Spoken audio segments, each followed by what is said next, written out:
नमस्कार, आप देख रहे हैं अब तक टीवी चैनल। हमारे संवाददाता अनिल शुक्ला ने जनपद बाराबंकी से जानकारी देते हुए बताया, उत्तर प्रदेश सरकार के राज्य मंत्री रामनगर पीजी कॉलेज में सोमवार को पहुंचे, जहां पर उन्होंने शोध कक्ष का उद्घाटन कर वृक्षारोपण किया।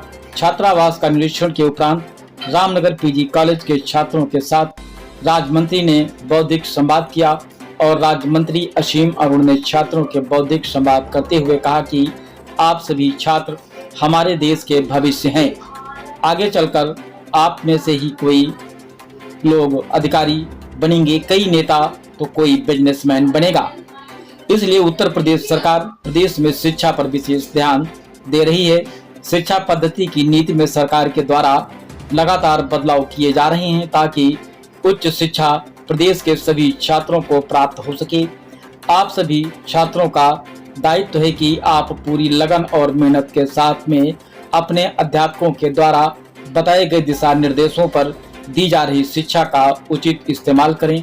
इस मौके पर रामनगर कॉलेज के प्राचार्य सहित रामनगर के पूर्व विधायक शरद कुमार अवस्थी व अन्य भाजपा नेता वहां पर मौजूद रहे, जो कि आप वीडियो के माध्यम से देख सकते हैं। आइए चलते हैं हमारे संवाददाता के साथ।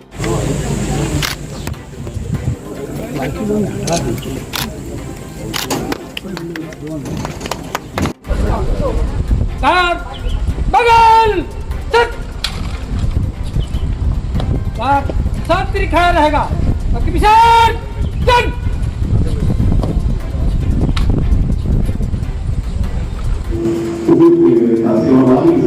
उसको सुसज्जित करेंगे, नया फर्नीचर हम देंगे अच्छा सा, और लाइब्रेरी या ई लाइब्रेरी एक कक्ष जिसमें की पुस्तकें भी हो, सामान्य रूप से अखबार आदि भी मंगवाएं और आकर के अपनी पढ़ाई करें और अच्छे से अच्छे आपको वीडियो उपलब्ध है उनका भी लाभ लें। 30 लाख रुपए का प्रोजेक्ट भी होगा, जल्दी हम लोग शुरू करें और गर्मी की छोटी थोड़ी मोटी अपने हिंदुस्तान को पूरा भी कर लें और तेजी से आगे बढ़ जाए। मैं भी छात्रावास को लेकर गया था जो समाज कल्याण के लिए कि हम सब नौकरी ढूंढ रहे हैं। नौकरी तो कर रही है, सभी लोग बिजनेस करेंगे तो बिजनेस की नौकरी कौन करेगा? 3 तरह के रास्ते हमारे। पहला जो हम सबको पसंद है कि सरकारी नौकरी मिल जाए। सरकारी नौकरी वाकई समाज के लिए अच्छी होती है, जिम्मेदारी भी होती है और बहुत कुछ योगदान करने का मौका भी होता है। 28 साल प्राइवेट नौकरियां भी आज बहुत सारी उपलब्ध है। जिस तेजी के साथ हमारे प्रदेश की तरक्की हो रही है, जिस तेजी के साथ उद्योग बनते आ रहे हैं, तो प्राइवेट नौकरी चाहे मैनेजर के रूप में, चाहे जनरल मैनेजर के रूप में, चाहे कार्मिक के रूप में, हर तरीके से हमारी उपलब्ध है। लेकिन हम लोग को इन दोनों के साथ साथ मिल करके काम करना है कि कैसे हम लोग उद्यमिता की ओर भी बढ़े। अभी प्रिंसिपल साहब से चर्चा हो रही थी कि कैसे हम लोग इन तीनों कामों को आगे बढ़ाएं। एक विचार बना, एक निर्णय हुआ। आदरणीय मुख्यमंत्री जी ने, योगी जी ने बहुत अच्छी व्यवस्था हम लोगों को दी है, जिसका नाम है मुख्यमंत्री अवधि कोचिंग। इस कोचिंग में IAS PCSC कोचिंग भी कराते हैं, PCS JEE भी कराते हैं और जो बच्चे 12वीं के बाद CUET या NEET, JEE, फैशन टेक्नोलॉजी ऐसी पढ़ाई कर रहे हैं, उनकी कोचिंग भी कराते हैं। तो एक निर्णय हुआ है कि हम लोग नहीं अपने नाम में, तो हेलमेट सब लोग लगाते हैं, सीट बेल्ट सब लोग लगाते हैं। क्यों? क्योंकि सुरक्षा में जरूरी है और ये क्यों कुछ दुरुस्त किया। लेकिन अभी हमको आपको एक समान नागरिक के रूप में हर काम कानून से करना है। किसी कोई रॉन्ग साइड चला रहा है तो उसको जेल थोड़ी दे देंगे, उसका चालान होगा, लेकिन कोई खुद ही रॉन्ग साइड ना आए इसका प्रबंध हम लोग को करना होगा। और उत्तर प्रदेश में कल में पढ़ रहा था करीब 65 करता हूँ कि मेरे पिताजी के विद्यालय बहुत अच्छा स्थापित किया गया गाँव में, खैर नगर में, कन्नौज में, तो वहाँ पे बहुत अच्छी गुणवत्ता का फर्नीचर उन्होंने लगाया। लेकिन बच्चों ने कहीं पेंसिल पे दाग मार दिया, किसी ने कहीं कुछ खोल दिया, ऐसा हुआ। तो मुझे लगा कि एक तरीका है कि डांट लगाई जाए, जुर्माना किया जाए, लेकिन फिर लगा कि इससे क्या होगा नहीं, तो हमने फिर जवान वाली पद्धति लगाई कि बच्चे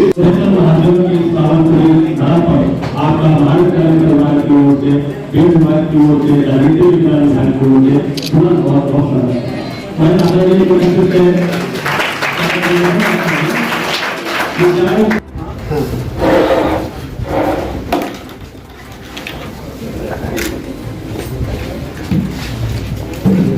मुझसे उद्घाटन करा मेरा सौभाग्य।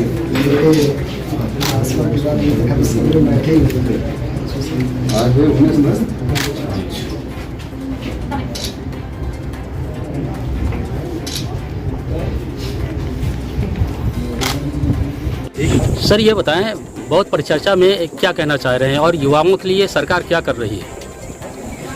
आदरणीय मोदी जी और योगी जी ने इस बात को समझा है कि भारत का भविष्य इस बात पर निर्भर करता है कि हम अपने युवाओं को कितनी अच्छी शिक्षा, कौशल विकास जैसी व्यवस्थाएं दे सकते हैं। सर रामगोपाल ने बोला है सेना के ऊपर, मैं बात पहले रोक देगा वीडियो, पहले आज के कार्यक्रम का ले लो, फिर उसके बाद कहीं दोबारा। आदरणीय मोदी जी ने और योगी जी ने इस बात पे बहुत ध्यान दिया है एक मिनट जी, कि हमें अपने युवाओं को आगे बढ़ाने के लिए उनकी शिक्षा पर बहुत ध्यान देना है, उनके कौशल विकास पर बहुत ध्यान देना है।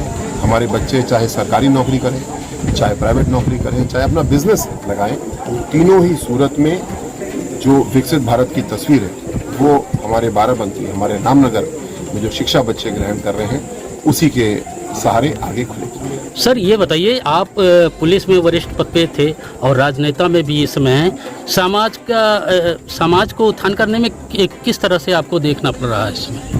जो मूल बात है कि समाज में विषमताएं क्यों हैं, और क्या सर अब बेहतर लग रहा है या पुलिस में थे जब बेहतर लग रहा था?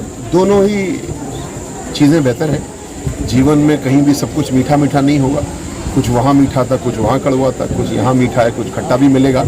तो दोनों ही प्रदेश की सेवा करने का, देश की सेवा करने का मौका है।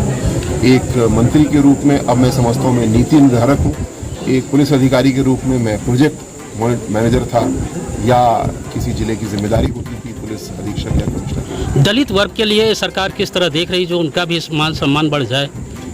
समस्त वंचित वर्ग के लिए, वो चाहे अनुसूचित जाति हैं, जनजाति हैं, पिछड़ा वर्ग है, महिलाएं हैं, सबको आगे लाने के लिए आपकी सरकार काम कर रही है और काम इसी प्रकार हो रहा है।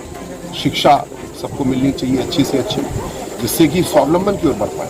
और जब तक ऐसा नहीं है तब तक हर एक परिवार को जीरो पॉवर्टी स्कीम के तहत हम लोग ताकत दे रहे हैं। सर रामगोपाल यादव ने विवादित बयान दिया है सेना के ऊपर। ये बहुत ही शर्मनाक बयान रामगोपाल यादव जी ने दिया। हमारे सेना, वायुसेना के अधिकारी बैठे हैं और उनमें उनकी जाति धर्म देखना और कहना कि ये तो पीडीए बैठा हुआ है, ये बड़ी शर्मनाक बात है। पूरे देश में इसकी भर्त्सना हो रही है, लेकिन समाजवादी पार्टी के लिए नई बात नहीं है। ये पूर्व में भी ऐसी बातें करते रहे हैं और इसीलिए इनको सिरे से नकारा गया है। आज देश प्रदेश जहाँ पे इतनी तेजी से प्रगति कर रहा है, हमारी सेना ने मुंहतोड़ जवाब दिया है पहलगाम की घटना का। यहाँ पे समाजवादी पार्टी उसमें जातिवाद फैला रही है, राजनीति करने की कोशिश कर रही है।